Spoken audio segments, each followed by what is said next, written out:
Hey folks, BrickSidious here, back with another Lego video. Here are some customizations I've done to the Lego Modulars line. Yeah, besides Star Wars, Modulars is like my second favorite theme. I think I have all of them. They take up a lot of room, of course, but they're really beautiful and detailed. And just, you look at them, you just feel happy, right? Like, they're kind of nostalgic. The decor and architecture is kind of retro. It makes you think about a simpler, innocent time.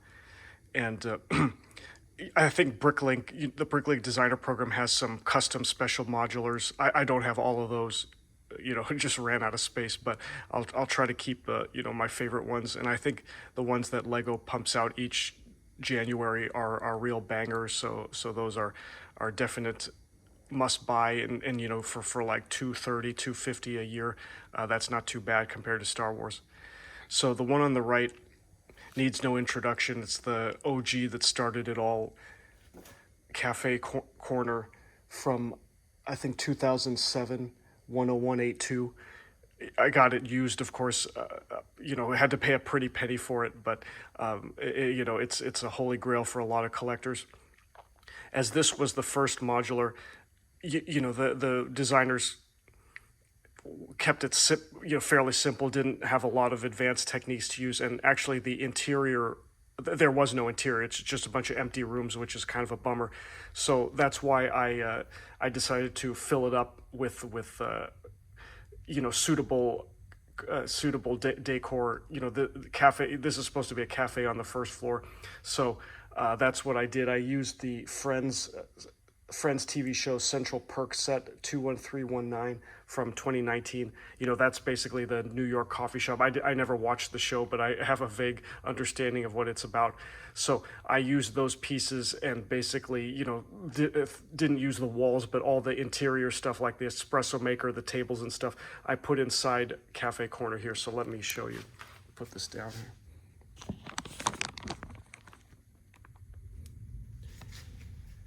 Yeah, with the age of this guy, and I think using brown and dark red, there could be a danger of brick breakage. So I always want to be like super careful.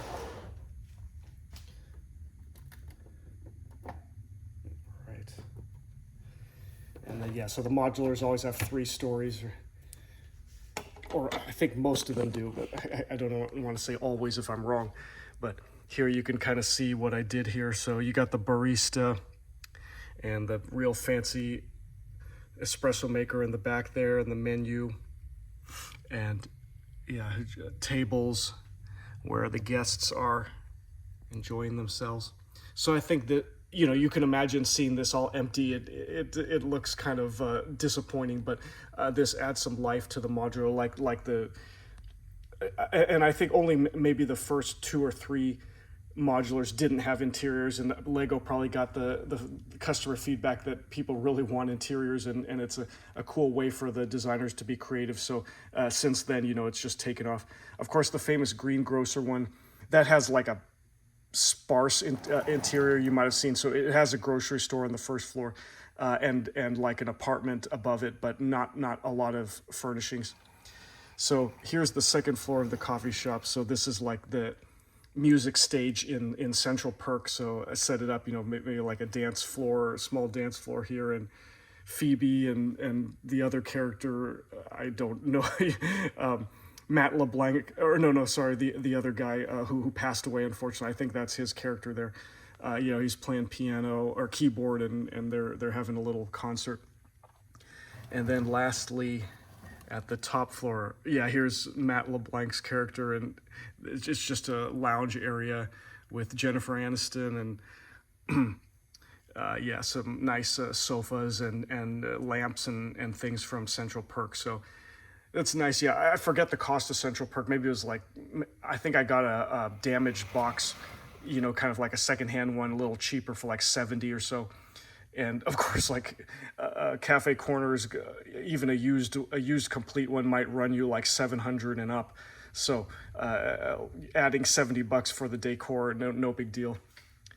Cool. And then this one I think is one of the least popular modulars, given its low resale value. I mean, it's retired. It's what do they call it? Like the bookstore and or something like that.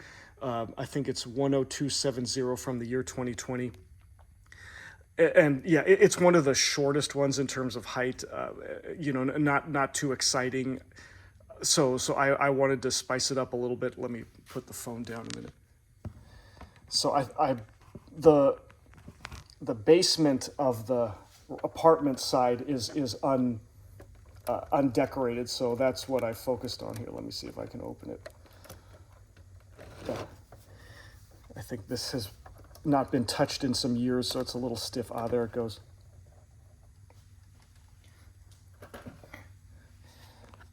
So this is a bit R-rated, but just for comedy. Hopefully this doesn't offend anyone. But here, you know, you have like the basement of the apartment where he's, you know, the residents have some, you know, storage boxes and whatnot. But if you move the boxes, let me see. Yeah, there's some, yeah, a little IKEA bookcase or something. If you move the boxes, you know, you have little posters here showing a faux wall. And then you get this secret entrance to a lair. And, you know, wow, what do we have going on here? So there's some naughty, you know, dungeon S&M stuff going on here. The gimp is chained to the wall, so that's no good. And yeah, well, you know, I'm not going to judge if it's consenting adults and everything. And then you have some sort of chemistry station here. Maybe they're cooking meth or whatnot. So yeah, if you ever want to spice up this modular, the basement is empty for your imagination. So yeah, definitely not Star Wars today, but hope you liked some of the changes I made to these modulars. And thanks for watching. Have a good day. I'll see you next time.